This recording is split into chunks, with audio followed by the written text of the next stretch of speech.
AIDS, or acquired immune deficiency syndrome, is a disease of the immune system which is caused by HIV, or human immunodeficiency virus. HIV is a virus that gradually attacks immune system cells. As HIV progressively damages these cells, the body becomes more vulnerable to infections, which it will have difficulty in fighting off. Once a person has the highest level of HIV, the person is then said to have contracted AIDS. The immune system is the organ system that is affected by AIDS. It is a system of biological structures and processes within an organism that protects against disease by identifying and killing pathogens and tumor cells. The largest organ of the immune system is the skin, which is known as the surface barrier of the body. The skin protects the body from pathogens, water loss, and regulates temperature inside and outside of the body. AIDS also affects nearly all other organs in the human body.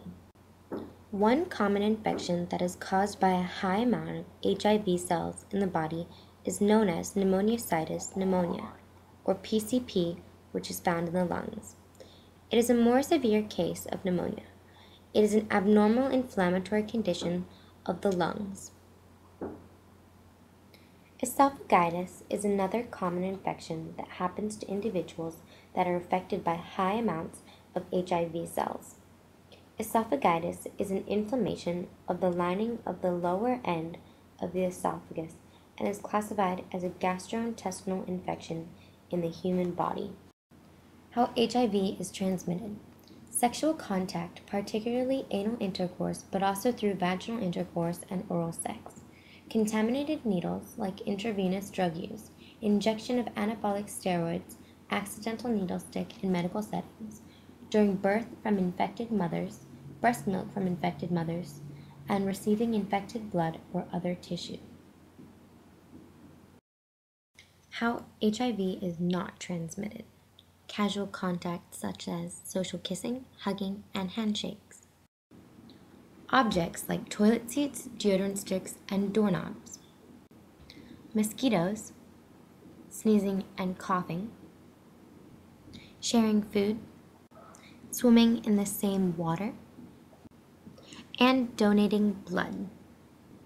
The three main transition routes of HIV are sexual intercourse, exposure to infected body fluids or tissues, and from mother to child during birth or the prenatal period. The most common mode of HIV infection worldwide is still through sexual contact between members of the opposite sex. Male condoms are still the most popular way to reduce the chances of infection with HIV. But female condoms are an alternative to use as protection from contracting HIV if your partner has it. Healthcare workers can reduce exposure to HIV by employing precautions to reduce the risk of exposure to contaminated blood. The precautions include barriers such as gloves, masks, protective eyewear or shields, and gowns or aprons which prevent exposure of the skin or mucous membrane to blood-borne pathogens. Also, disposal of sharp objects like needles, scalpels, and glass are carefully taken care of to prevent injuries with contaminated objects. Mother-to-child transmission, or MTCT, when replacement feeding is acceptable, feasible, affordable, suitable, and safe. HIV-infected mothers should avoid breastfeeding their children. Unfortunately, there is no publicly available vaccine for HIV or AIDS. The only known methods of prevention are based on avoiding exposure to the virus, or failing that, an antiretroviral treatment directly after a highly significant exposure called PEP. Current treatment for HIV infection consists of highly active antiretroviral therapy, or HAART, where 3 or 4 drugs are taken in combination.